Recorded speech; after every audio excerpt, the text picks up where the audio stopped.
This is the story of how modern Britain went pop. At first, British youth had no voice of its own. I didn't just want to be like Elvis, I wanted to be him.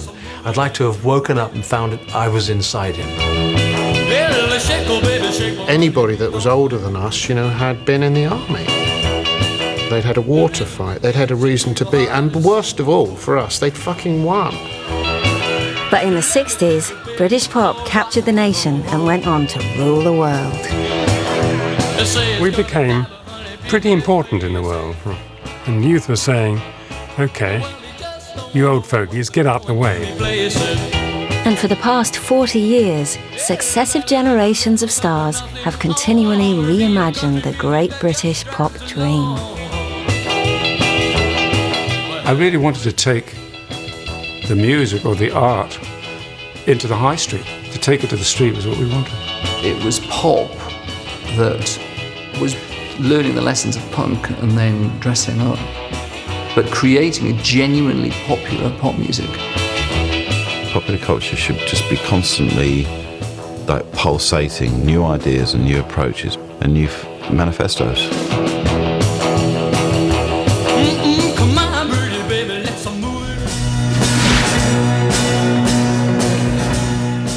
But Britain's pop revolution almost never happened at all.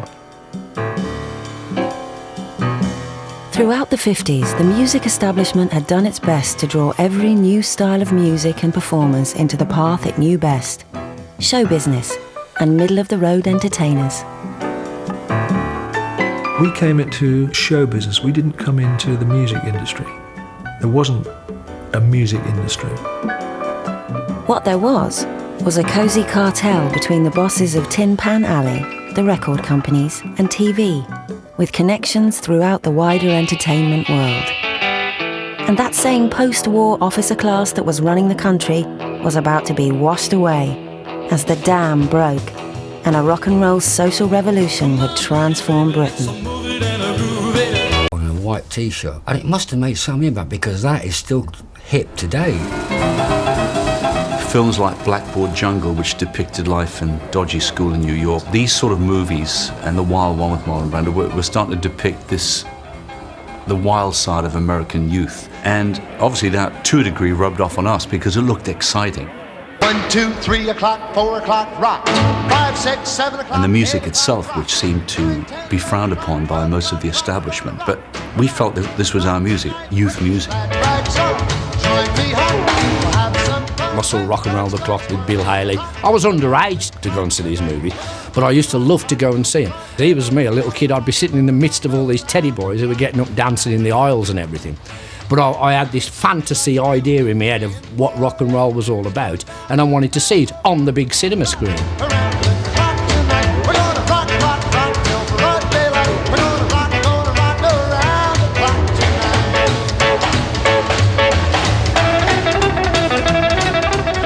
But rock and roll didn't just impact on teddy boys. It was brand new and kicked all the old traditions out of the window. The resultant sea change went far beyond music. Artists were just as keen to challenge the accepted old-fashioned rules of good taste. My father joined a jazz band, and he played banjo in the band. So when I got interested in playing guitar, he said, well, I'll get you a guitar on HB, high purchase. And he taught me the first few chords, and they were using only the top 4 strings, really, because the banjo's only got 4 strings. So I learned C, F, and G, the key of C. But you can play anything with those. With the basically 3 chords, you can pretty well cover most of the early pop stuff. Everyone had a skiffle group, and you just think of it, I mean, miles apart, but in Liverpool, the Beatles had the Quarrymen. Elvis Presley just walking out on the stage. Without giving his cues to the boys, he's winding up his legs, and here he goes with Heartbreak Motel. Well, it's down at the end of Lonely Street at Heartbreak Hotel.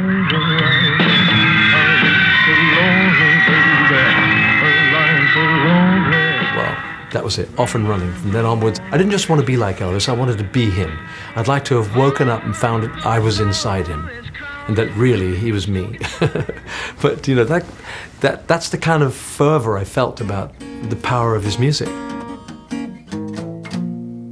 Well, since my baby left me, I found a new place to dwell. It's down at the end of Lonely Street at Heartbreak Hotel where you'll be so lonely, baby. You'll be so lonely. I'll be so lonely I could die.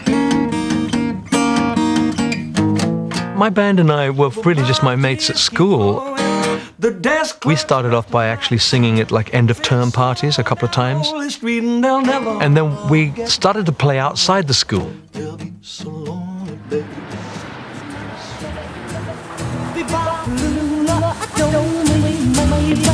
We were desperate to be part of this new music somehow, but you can imagine two kids at school in Newcastle, and it just seemed so exciting to Hank and I, that sort of life. And we came down to the Regal Edmonton for a talent competition with the Railroaders. And it was a mishmash of acts. You know, there was a trad band on, there was a Malaysian opera singer who won. The trad band came second, and the Railroaders came third. The rest of the band said, well, we're going home tomorrow. And Hank and I said, we think we'll stay. You know, we're in London, we think we'll stay. She's my baby. And it was sensational. These clubs that were open late at night, where you'd see transvestites and other things that we'd never seen before. Everything was just like another planet.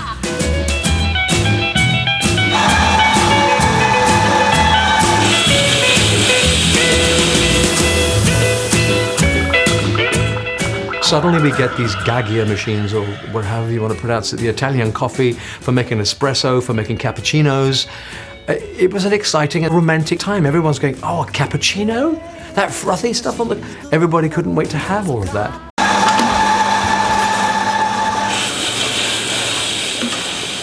We honed in on a place called the Two Eyes Coffee Bar in Old Compton Street. The simple reason for that was it had a cellar beneath the coffee bar where there was live music. People like Tommy Steele and Terry Dean had been discovered. You gotta have some loving and you be told. You gotta have someone who's gonna hold you tight. You gotta have someone who's gonna treat you right. Why don't you come in and be loved? Come on, come on, come on, come on, come in and be loved. The band and I just sang. And it was very exciting. I mean, nothing happened for me, of course, that particular time. I'd gone there thinking I might be recognized and brought to fame because Tommy Steele had been, and nothing happened for me, really. Tommy Steele test, elevator rock, take one.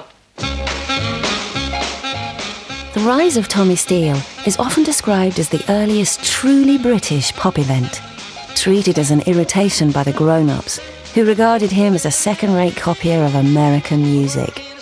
But he proved to be an instant success, and his records leapt off the shelves, mainly into the hands of teenage girls. Elevator rock, elevator roll. Buzzing all day, buzzing all night. Floss to the left and floss to the right. Elevator rock, elevator roll. Elevator rock, elevator roll. Tommy was the first rock and roll. I always, praise Tommy because he tends to get, for some reason, gets forgotten. But he had, people screaming in 1956, girls, riots, because he was the first big rock and roll star. In fact, Tommy was something new, a performer whose appeal wasn't really his music, but in his charisma. The pop business may have misjudged Terry Dean, but the next pop star was the biggest, and still is. He's sold over 250 million records and remains the benchmark for a modern pop career. Come on, pretty baby, let's move it on a groove it. Well, shake, oh baby, shake, oh honey, please don't lose it. The rhythm that gets into your heart and soul. Norrie Paramore signed me for EMI, and he found a song called Schoolboy Crush, which was a hit by Bobby Helm in America. So he was going to go on the safe route, and that's what we went in to record. In the meantime, on the way to the audition that got me my record contract, Ian Samwell had written the first part of Move It. But nevertheless, we went into the studio and recorded Move It as the B-side. Then comes Jack Good into the picture. He said, Cliff will only be on my show if he sings Move It. I'm not interested in Schoolboy Crush. EMI had to make a decision, and In those days, they made a pretty darn good decision to change everything, and Move It became the single that was big. Cliff was like no one else. From day one, he was both showbiz and pop at the same time. Singing rock and roll in music halls, he swept all before him. How long do you think you can last as a rock and roll singer?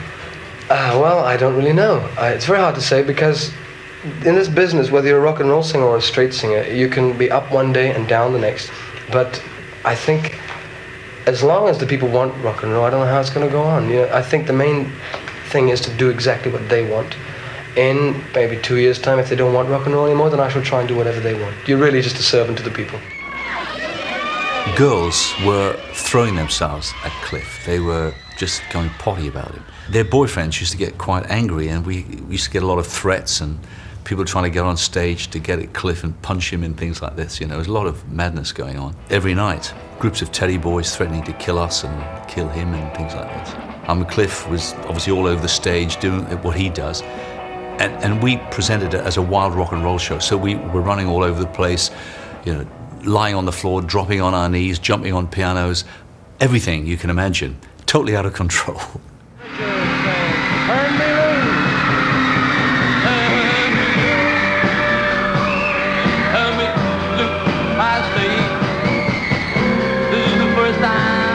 When Cliff appeared on Oh Boy, he was a sensation. He was like a British Elvis, and he had the business instinct to go along with producer Jack Good's directions. I would describe, now Cliff, imagine you're just coming to, you've been in hospital and you've had these horrible dreams coming to, and then suddenly you feel a hypodermic needle into your arm and you go, oh. You see, and that's the essence of what I want here in whatever the song was, Turn Me Loose or something. And he'd sort of look at me and think, oh, I don't know, is this guy for real? And when I see her home and I kiss her tonight, turn me loose, turn me loose, turn me loose, turn me loose, turn me loose, I say. I know today's gonna be that day. I want you all to understand. Now I am a man. But Cliff himself was soon on the traditional show business treadmill, appearing on mixed variety bills with crooners and comedians before going on to make films. It was a West End first night that had everything. Princess Alexandra attended the performance. The film was Cliff Richard's latest, and pretty nearly everybody was there. Bruce Welch of The Shadows. We didn't realise it at the time, but we came into show business. We didn't come into the music industry. There wasn't a music industry. And we were guided by older men. Our agents were Lou and Leslie Grade, who would have Sinatra or all the big acts, and we would play the Palladium. We were managed by Peter Gormley, who was an older man. Bear in mind, we were like 17 or 18. And we'd been going 2 years then, Our manager was probably 40 odd then. Our recording producer was Norrie Paramore, again, probably 45 years old. Everyone around us, we were so young, was much older. And there was a feeling of, because everything was happening was new, you have to almost become a family entertainer to survive.